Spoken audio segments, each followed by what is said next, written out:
Ibu. Bagaimana keadaannya? Baik. Ya, saya awali. Assalamualaikum warahmatullahi wabarakatuh. Waalaikumsalam warahmatullahi wabarakatuh.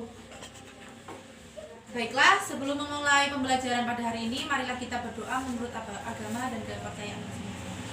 Berdoa dimulai.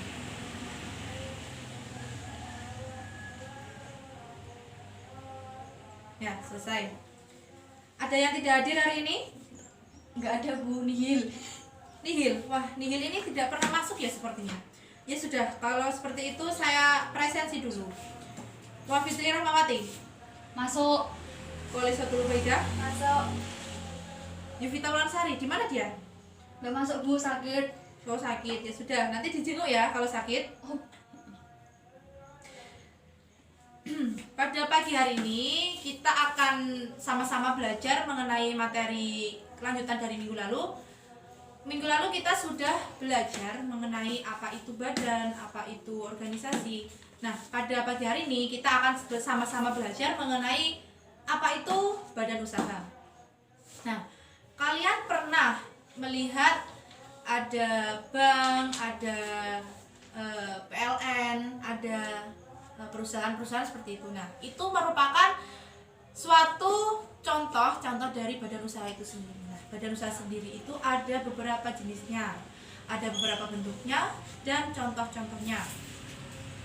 Yang pertama yaitu ada badan usaha. Nah, yang pertama itu akan menjelaskan apa itu badan usaha. Nah, badan usaha sendiri itu adalah kesatuan yuridis. Kesatuan yuridis itu apa? Jadi badan usaha di sini adalah badan usaha yang berlandaskan hukum. Jadi bisa dikatakan sebagai badan usaha jika memiliki ketetapan atau dilindungi hukum. Teknis dan ekonomis yang bertujuan mencari laba. Mencari laba di sini adalah tujuan utamanya adalah mencari keuntungan.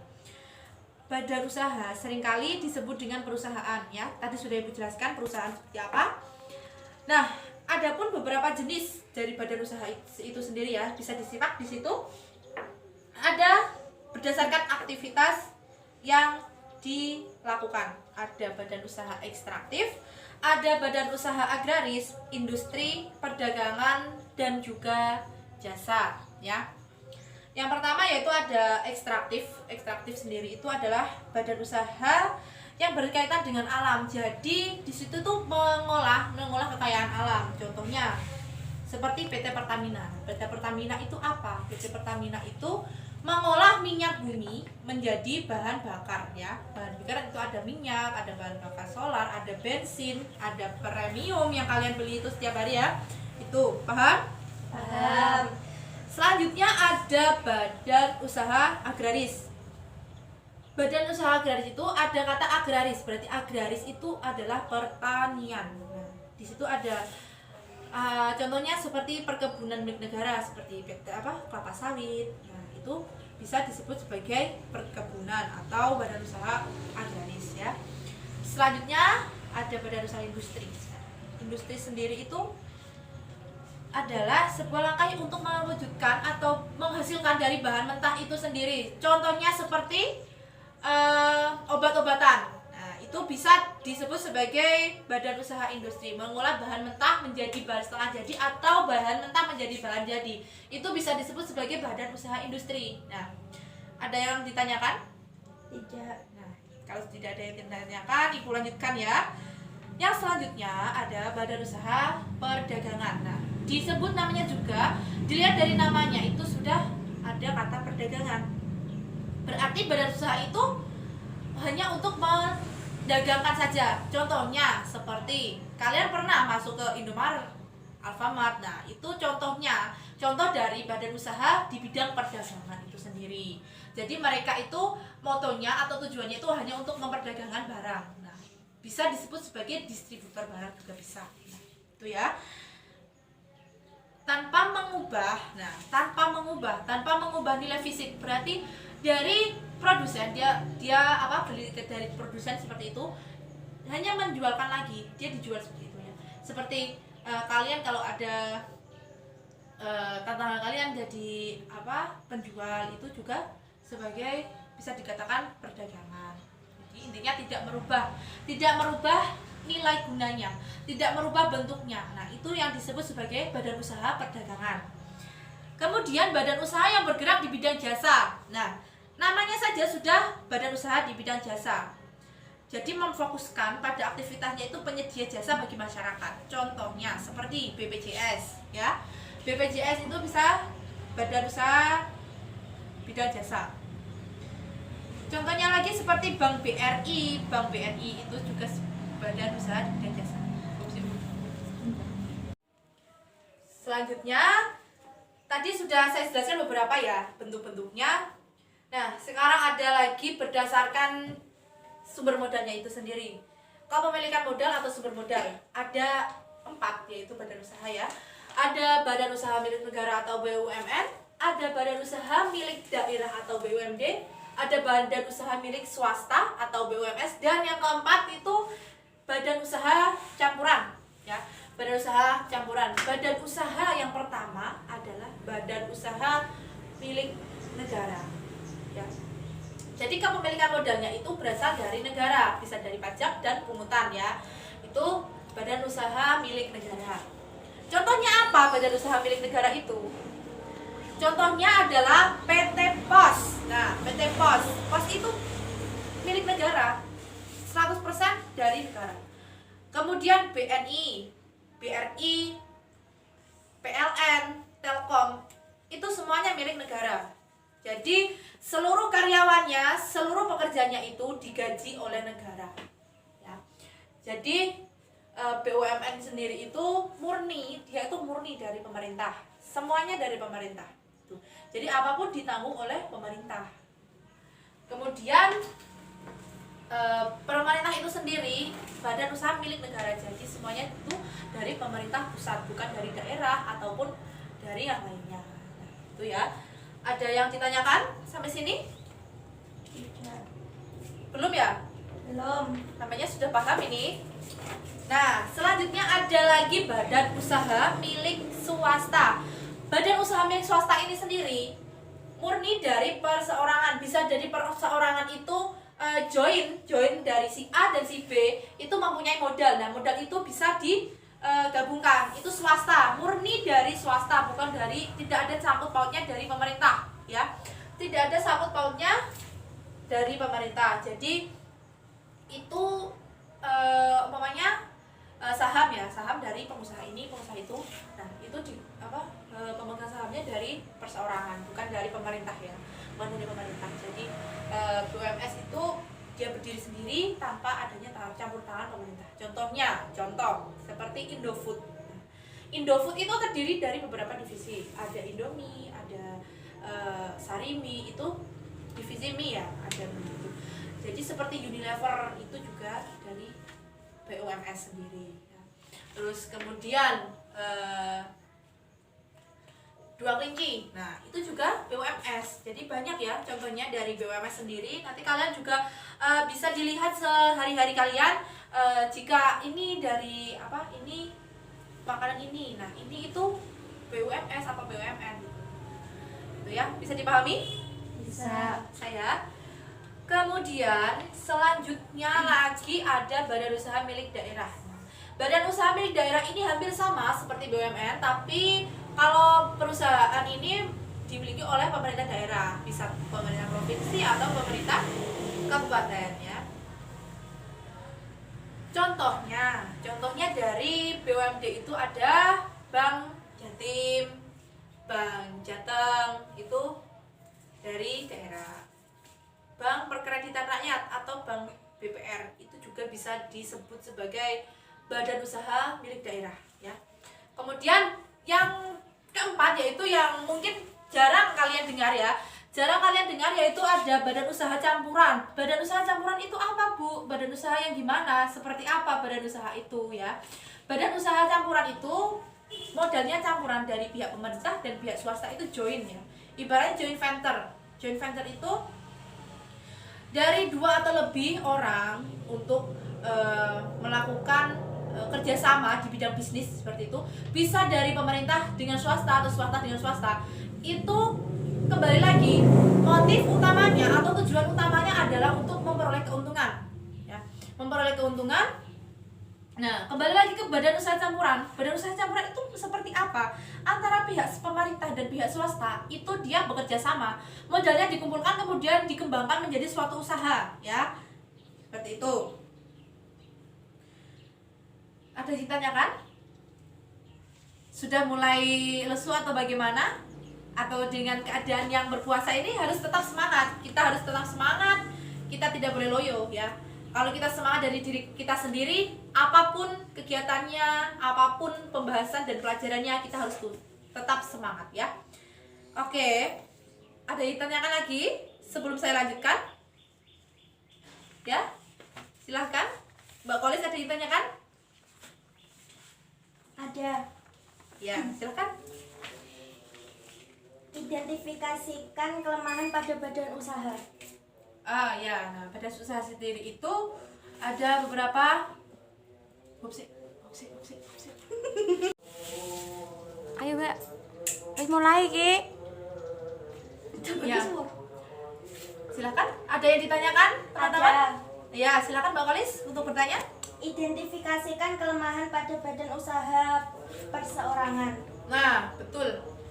Pertanyaan yang sangat bagus teman-teman sekalian, ya. Anak-anakku yang saya cintai, ada beberapa kelemahan.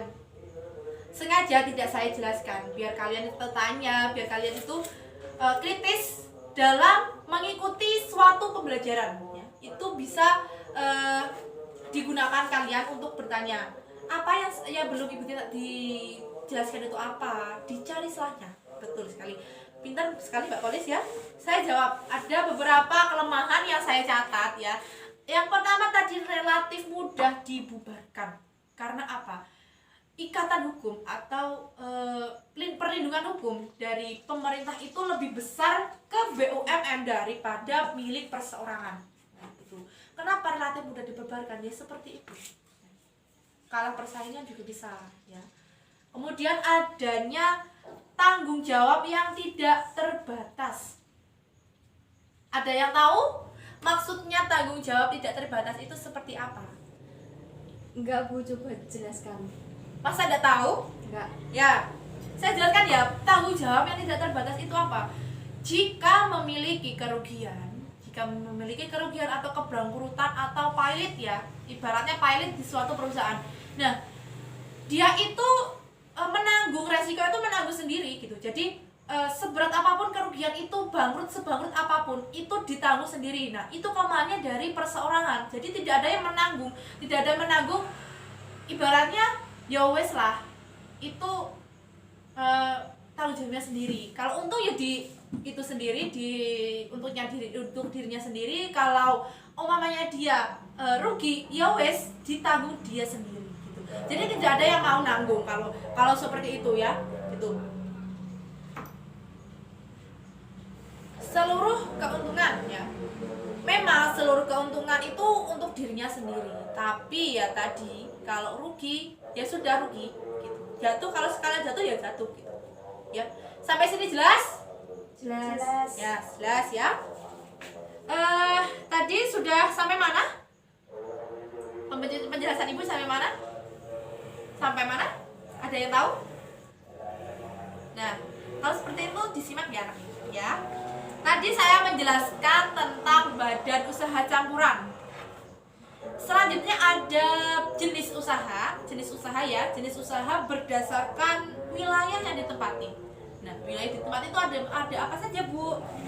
Badan usaha penanaman modal sendiri dan penanaman modal asing. Nah, penanaman modal sendiri itu modalnya bersih 100% dari dalam negeri, ya. Tidak ada campur tangan dari usahawan luar, dari investor luar, tidak ada yang berinvestasi di dalam negeri seperti itu. Jadi murni 100% itu dari usahanya sendiri, dari modalnya itu sendiri. Kalau negara ya sudah, modalnya negara itu sendiri, tidak ada investor-investor asing itu untuk berinvestasi ke perusahaan tersebut. Jadi seperti itu, ya, kalau dalam negeri. Kemudian yang badan usaha atau penanaman modalnya dari asing. Nah, ini mungkin yang kalian tanya-tanya. Memang ada ya, Bu, ya, memang seperti itu, ada.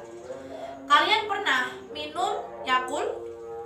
Nah, pernah ya, sering ya, bahkan ya minum Yakult sering. Nah, itu suatu contoh jika penanaman modal asing. Nah, itu 100% murni. Yakult itu murni, ya. Murni dari pemerintah atau pengusaha dari Jepang sana, ya, dari Jepang sana menanamkan modal di Indonesia. Di Indonesia seperti itu. Jadi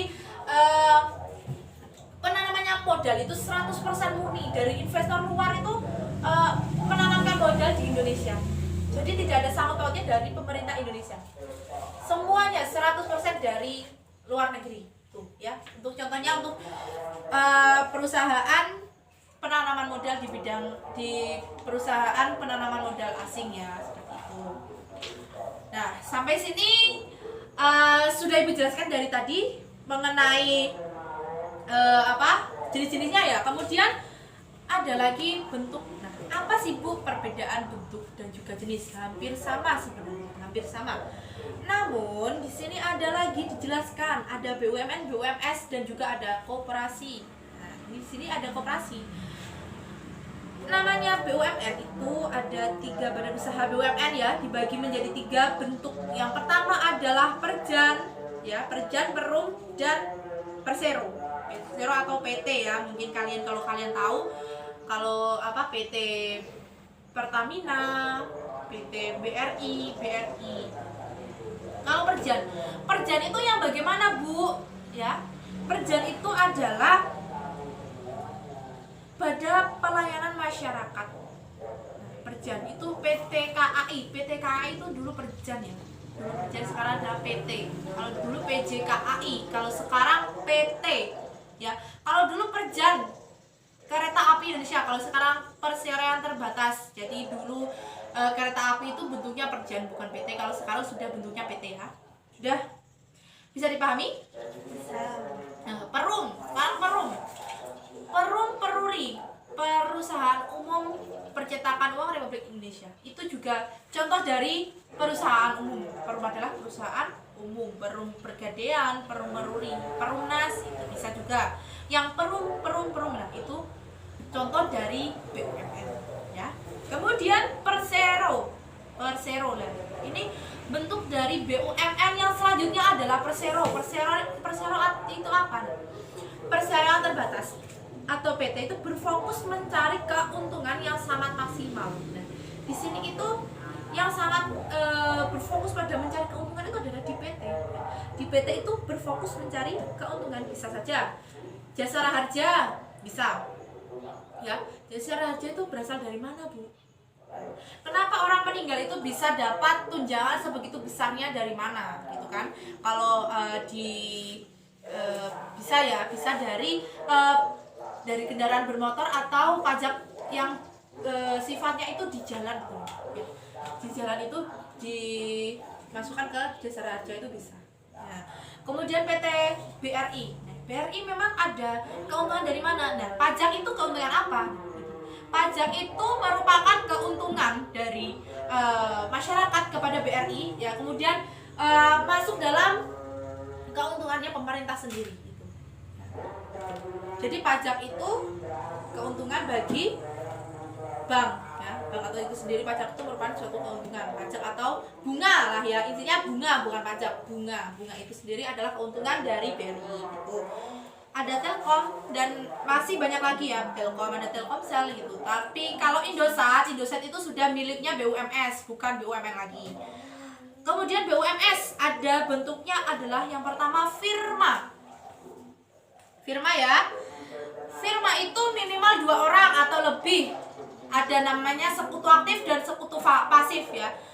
Sekutu aktif dan pasif, nah, bisa saja disebut sebagai CV, ya. Bisa saja disebut sebagai CV.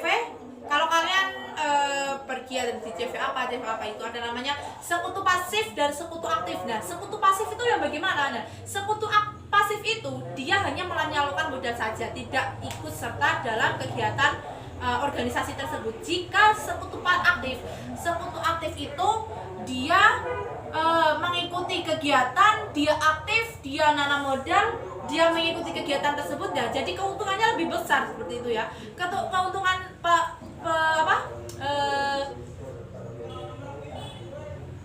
keuntungannya itu tadi lebih besar yang aktif daripada yang pasif ya, sekutu aktif dan pasif itu. Kemudian di BUMS itu ada yang namanya PT juga. Tadi sudah saya sampaikan, PT di BUMS itu merupakan suatu mencari keuntungan. Apa? Contohnya Indofood, Unilever itu contohnya dari BUMS sendiri ya.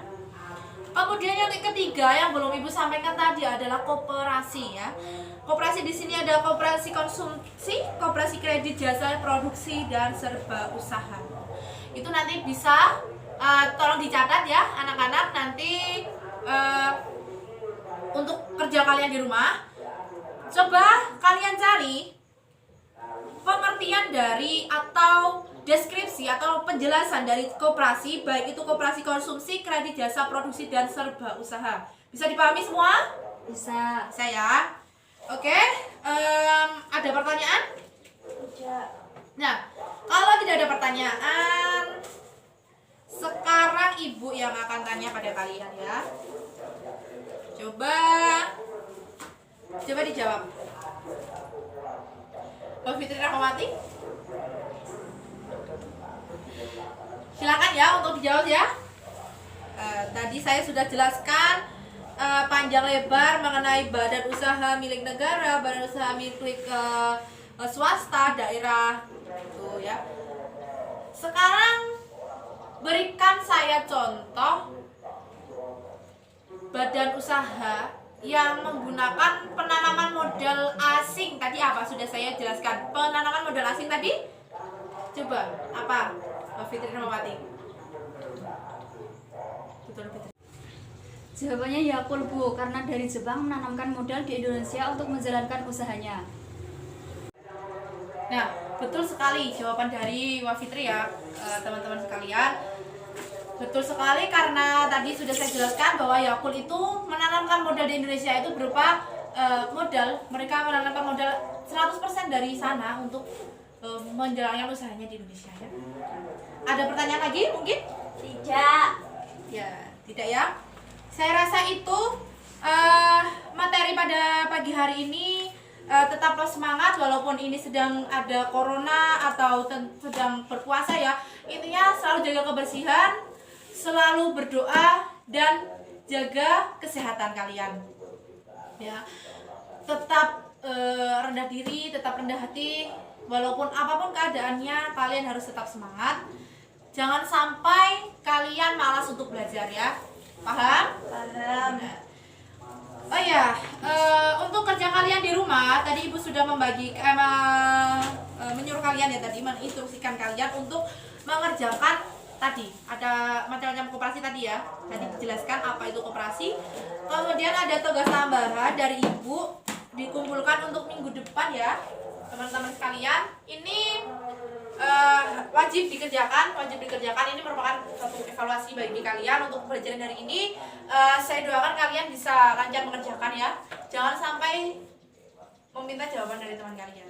Kalian harus jujur ya. Dari kejujuran itu kalian nanti bisa menjadikan orang sukses ya. Kalau jujur itu pasti mujur. Ada kata jujur itu mujur ya.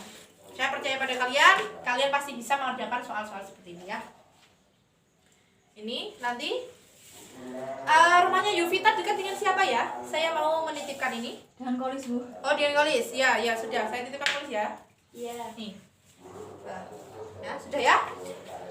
Mungkin cukup itu pembelajaran pada pagi hingga siang hari ini, teman-teman atau anak-anakku sekalian.